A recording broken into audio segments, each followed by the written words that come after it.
नमस्कार मंडळी, स्वागत आहे तुमचं किचन रेसिपीजमध्ये।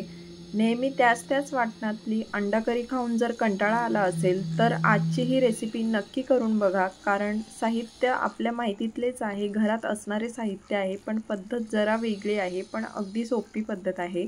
आणि यात एक सिक्रेट पदार्थ टाकून या अंडा करीची चव दुपटीने वाढलेली आहे। चला तर आपण रेसिपीला सुरुवात करूया। अंडा करी बनवण्यासाठी 6 अंडे मी बॉईल करून घेणार आहे। अंडी बॉईल करताना त्यात 1 चमचाभर मीठ टाकून ते उकडून घेतलेत। आता इथे वाटणाची तयारी करून घेत आहे। तर 1 चमचा जिरे आणि तीळ घेतलेला आहे। भाजलेलं जिरं आणि तीळ, अर्धा वाटी सुकं खोबरं, 10 ते 12 लसूण पाकळ्या याचं मी वाटण करून घेतलंय। आणि अंडी उकडल्यानंतर त्याला या पद्धतीने अशा चिरा देऊन घेतलेले आहे। सर्व अंड्यांना चिरा दिल्यानंतर हे अंडी तेलात फ्राय करून घ्यायचे आहेत। तर त्यासाठी मी एक पॅन घेतलेला आहे आणि पॅनमध्ये मी 1 चमचाभर तेल टाकून घेतलेलं आहे। गॅसची फ्लेम अगदी स्लो ठेवायची आहे। आणि त्यातच मी अर्धा चमचा हळद, अर्धा चमचा लाल तिखट आणि थोडंसं चवीपुरतं मीठ हे टाकून घेतलेलं आहे। गॅसची फ्लेम स्लो ठेवलेली आहे आणि या तेलामध्ये आता मी ही अंडे परतून घेणार आहे। तर या पद्धतीने अंडी आपल्याला तेलात आणि या मसाल्यांमध्ये परतून घ्यायची आहे। आता दुसरीकडे मी ही कढई ठेवून घेतलेली आहे। आता यात 4 चमचे तेल टाकून त्यात काही खडे मसाले परतून घ्यायचे आहेत। तर खड्या मसाल्यांमध्ये मी 1 चक्री फूल, 1 दालचिनीचा तुकडा, 1 मोठी इलायची, 4 लवंगा, 4 काळी मिरी असे सगळे खडे मसाले घेतले आहे। आता हे तेलात परतले की त्यात मी 2 मध्यम आकाराचे कांदे बारीक चिरून घेतलेले आहे आणि हे कांदे चांगले लालसर होईस्तोवर मी परतून घेणार आहे तेलात।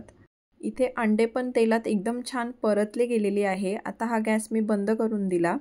अंड्यांना चिरा दिल्यामुळे जो हा आपण मसाला टाकलेला आहे तो अगदी आतपर्यंत अंड्यांच्या लागला जातो, त्यामुळे अंड्यांची चव ही अगदी छान लागते। आता इथे आपला कांदा चांगला लालसर परतून झालेला आहे।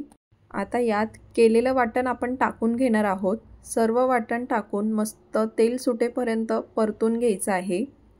वाटणाला एकदम छान तेल सुटेपर्यंत वाटण हे परतून घ्यायचं आहे। आता या ठिकाणी एकदम छान असं वाटण परतून झालेलं आहे।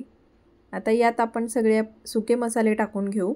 त्यात अर्धा चमचा हळद टाकून घेतली आहे, 1 चमचा लाल तिखट टाकून घेणार आहे आणि अर्धा चमचा काळा मसाला टाकलेला आहे मी।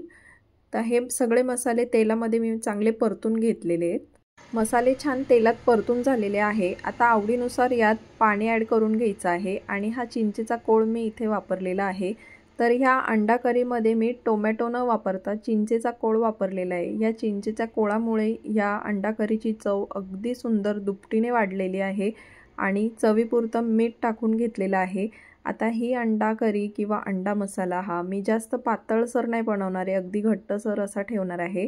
तुम्ही तुमच्या आवडीनुसार यात पाणी ॲड करा आणि यात फ्राय केलेले अंडे जे आहे ते मी या ग्रेव्हीमध्ये आता टाकून घेणार आहे। तर अंड्यांचे 2 काप करून देखील तेलामध्ये अंडे फ्राय करू शकतो आपण।